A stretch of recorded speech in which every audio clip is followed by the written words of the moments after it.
Middle east में हालात तेज़ी से बिगड़ रहे हैं और इसराइल और हिज़्बुल्लाह के दरमियान तशद्दुद में एक ख़तरनाक इजाफा हो गया है। इस सूरत हाल के जवाब में अमरीका ने मशरिक़ वस्ता में मज़ीद फ़ौजी भेजने का फ़ैसला किया है और पेंटागन के मुताबिक ये इक़दाम इलाकाई जंग के बढ़ते हुए ख़तरे को कम करने के लिए लिया गया है। बिल्कुल आपने दुरुस्त जानिब इशारा किया रीबा, ये एक बहुत ही हसास सूरत हाल है।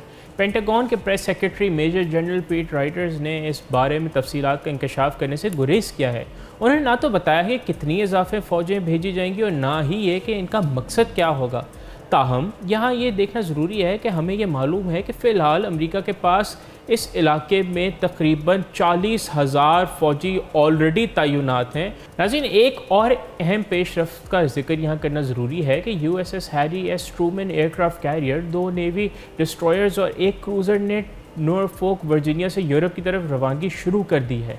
इस डेवलपमेंट में बहरी जहाज़ों की नकलो हरकत बहुत अहम है। इससे अमेरिका को एक अहम मौका मिलेगा कि वो 2 ताकतवर एयरक्राफ्ट कैरियर्स को एक साथ एक ही इलाके में लाकर खड़ा कर दें, यानी ट्रूमैन और USS अब्राहम लिंकन जो इस वक्त अरब खलीज में है। दोनों को मशरिक़ वस्ता में तैनात किया जा सकता है। ये इक़दाम मज़ीद तशद्दुद की सूरत में अमेरिका की फ़ौजी तैयारी को बहुत मजबूत कर देगा।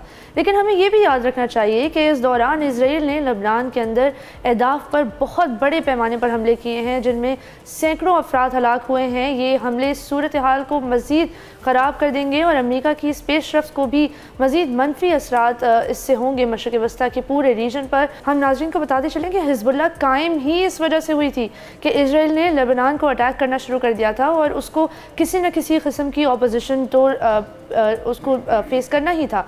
तो ये देखना बहुत ज़रूरी होता है कि अक्सर जो वेस्टर्न मिलिट्री ऑपरेशंस होते हैं, जैसे इसराइल के सारे मिलिट्री ऑपरेशंस वेस्टर्न बैक्ड हैं, उनसे रिक्रूटमेंट और ये टेररिज्म बढ़ता ही है, कभी कम नहीं होता। ये एक बहुत ही तशवीशनाक सूरत हाल है। लेकिन इसके साथ साथ हमें ये भी बताना चाहिए कि अमेरिका सिफारती कोशिशें भी कर रहा है।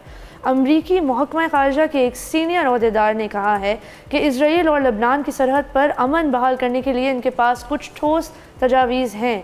लेकिन उन्होंने बताया कि ये तजावीज़ इस हफ्ते अक़वाम मुत्तहिदा की जनरल असम्बली के सालाना इजलास के मौके पर इत्तेहादियों और शराकतदारों के सामने पेश की जाएंगी। ये एक अहम मौका हो सकता है कशीदगी कम करने का। आप ये कह तो सकते हैं कि ये शायद एक मुस्बत पेशरफ्त हो, और क्योंकि अमेरिका और कई दीगर ममालिक इसराइल और हिज़्बुल्लाह दोनों को कशीदगी को कम करने और मुकम्मल जंग से बचने का मौका देना चाहते हैं।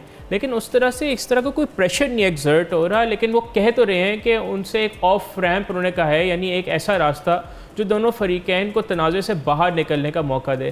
ताहम ये ओहदेदारान तजावीज़ की तफसीलात का इंकशाफ करने से गुरेज कर रहे हैं। उनका कहना है कि पहले वो अपने इत्तेहादियों और शराकतदारों के साथ इन तजावीज़ का स्ट्रेस टेस्ट करना चाहते हैं ताकि उनकी कामयाबी के इम्कानात का अंदाज़ा लगाया जा सके। ये एक दिलचस्प हिकमत अमली है, लेकिन इसके साथ साथ अमेरिका ने एहतियाती इक़दाम भी उठाए हैं। अमेरिकन फ़ॉरेन ऑफिस ने अपने शहरियों को लबनान छोड़ने की हिदायत दी है। उन्होंने कहा है कि इलाकाई जंग का ख़तरा बढ़ रहा है। वो अलग बात है कि ख़तरा उनकी खुद की वजह से बढ़ रहा है।